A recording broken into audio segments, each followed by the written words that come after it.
هەرسێ بۆردی پەروەردە و کارگێڕی و ڕاگەیاندنی مەڵبەندی ئەندەرانی کۆمەڵی دادگەری کوردستان دیدارێکی ئیمانیان بۆ ساتێک ئاسوودەی ڕۆح و تەزکیەی ئیمانی لە مزگەوتی ئەقسا لە شاری وۆڵڤەرهامپتۆنی بەریتانیا ساز کرد.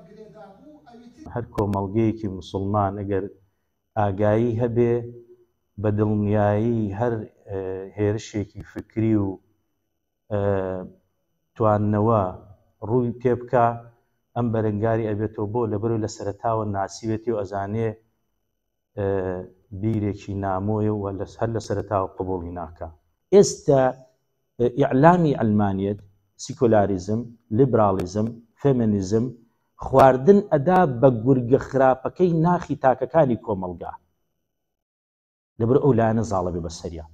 بۆیە لادان زۆر ئەبێ، کوشتن، ئینتیحار، ئەو هەواڵت دەنگ و باسە غەریبانی کە ئەیبیستن.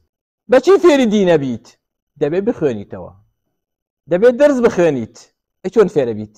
لەکوێوە فێرە بیت؟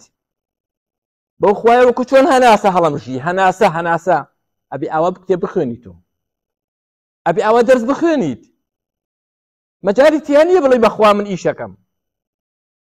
چەند ئیشەکەیت؟ چەند ساڵ ئیشەکەیت؟ پێم بڵێت خوا کتێبێکت خوێندێتەوە، یەک کتێب. ئەی چۆن لەم دینە تێگەی؟ ئەی چۆن ئەدەب و ئەخلاقێکی جوانت دەبێ؟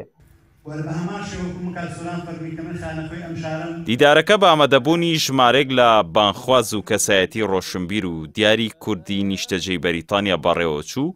ئامادەبوانیش بە خۆشحاڵیەوە سواسی مەڵبەندی ئەندەرانی کۆمەڵی دادگەریان کرد بۆ ئەو جۆرە چالاکیانە و هیوایان خواست بەردەوام بێت لە پێناو کۆکردنەوەی سەرجە موسڵمانان بەدەر لە ئینتیمای حیزبی.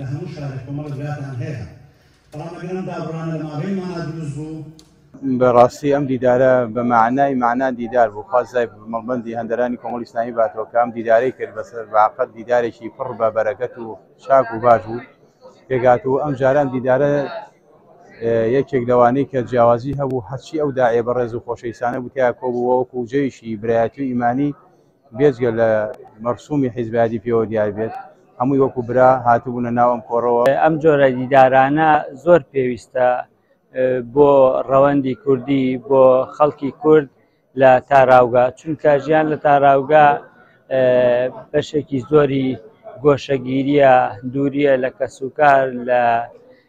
ئەگەر لە کوردستانە ئێستا پەیوەندی کۆمەڵایەتەکان زۆر لاواز بوو بێ، ئەوە لە ئەوروپا زۆر لاوازترە.